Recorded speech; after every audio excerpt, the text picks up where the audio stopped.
space opening up for Hikashi. Hikashi!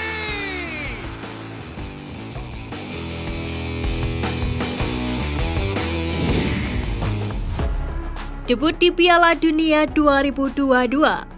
Dua wonderkid Jepang pernah belajar dari timnas Indonesia.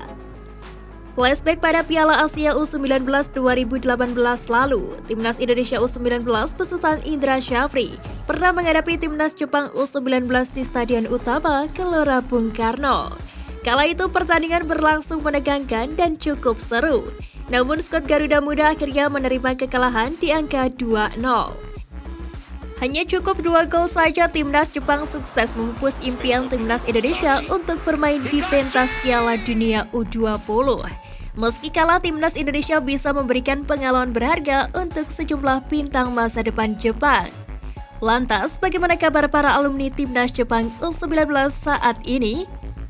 Berdasarkan penelusuran, rupanya ada 2 nama pemain jebolan Jepang U19 yang kini tercatat sebagai penggawa Samurai Biru di penyisihan grup E Piala Dunia 2022 Qatar. Setelah pernah mengobok-obok timnas Indonesia U19, skuad Jepang kini membuat kejutan lagi dengan mengalahkan Jerman di laga perdana Piala Dunia 2022 grup E. Di antara line-up pemain Jepang di laga kontra Jerman, ada salah satu penggawa muda yang pernah jadi musuh besar Witan Sulaiman JS. Tentu saja ia adalah Takefusa Kubo. Pada laga kontra Jerman di Piala Dunia 2022, Kubo memakai nomor punggung 11. Selain Kubo, ada satu lagi alumnus timnas Jepang U19 2018 yang dipanggil ke skuad Piala Dunia 2022 Qatar. Dia adalah Hiroki Ito. Saat bersua timnas Indonesia U19, Hiroki Ito bermain sebagai gelandang. Namun saat ini pemain berusia 23 tahun itu lebih sering bermain di posisi bek tengah atau bek kiri. Di lain sisi, Sunki Higashi yang kala itu membobol gawang Riyandi, saat ini tidak dipanggil ke timnas Jepang. Ia bermain untuk tim lokal Sunfresh Hiroshima, sementara Taisei Miyashiro yang juga turut mencetak gol ke gawang timnas Indonesia U19, ia dikontrak oleh Kawasaki Frontale tapi sedang dipinjamkan ke Sagan Tosu.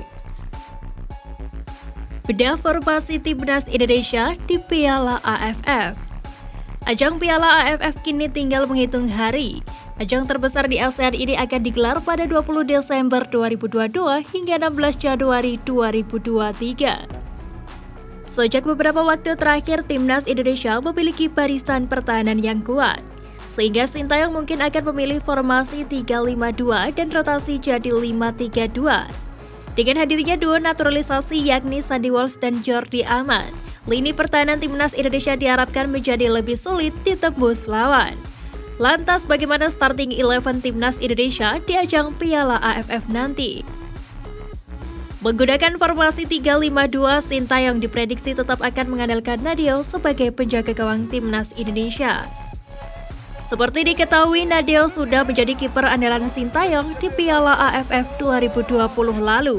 Hasilnya pun cukup bagus. Timnas Indonesia keluar sebagai runner-up hanya kalah dari Thailand. Untuk posisi 3 bek ada Jordi Amat, Rizky Ridho, dan Elkan Bagot. Dengan pengalamannya di kancah Eropa, Jordi Amat diharapkan bisa memimpin tim dan mengawal lini pertahanan timnas Indonesia di Piala AFF 2022 nanti. Demikian pula dengan Elkan Bagot. Bek jangkung setinggi 193 cm itu diyakini akan jadi pilihan utama Sintayong andai ia diizinkan oleh klubnya untuk ke timnas. Masih di posisi bertahan, Rizky Ridho sudah teruji kualitasnya. Ia bisa menjadi rekan duet yang baik dengan Jordi Amat dan Elkan Bagot. Di sisi wingback kanan, Sintayong akan dipercaya memasang Asnawi Bangkualam, sementara sisi wingback kiri Pratama Arhan. Untuk lini tengah, Sintayong diprediksi akan memasang Sandy Walsh sebagai gelandang bertahan, Ricky Kambuaya sebagai gelandang box to box, dan Mark Klok sebagai pengatur pembagian bola dan memutus serangan. Untuk ujung tombak, Dimas Derajat dan Witan Sulaiman diprediksi akan menjadi andalan Sintayong. Witan Sulaiman kini menunjukkan ketajamannya di AS Trenčín dan sering menjadi pilihan utama di klubnya itu. Sementara untuk pemilihan Dimas Derajat itu bukan tanpa alasan, sebab dirinya telah membuktikan kualitasnya di laga terakhir timnas Indonesia. Terakhir, saat timnas beruji coba dengan Curaçao, dirinya berkontribusi melesakkan 2 gol dalam 2 laga ditambah 1 assist. Dan itulah informasi terbaik timnas Indonesia di ajang Piala AFF versi Timnas PES. Jadi gimana nih menurut kalian dengan formasi ini? Atau kalian punya pilihan starting line up lainnya? Tulis pendapatmu di kolom komentar.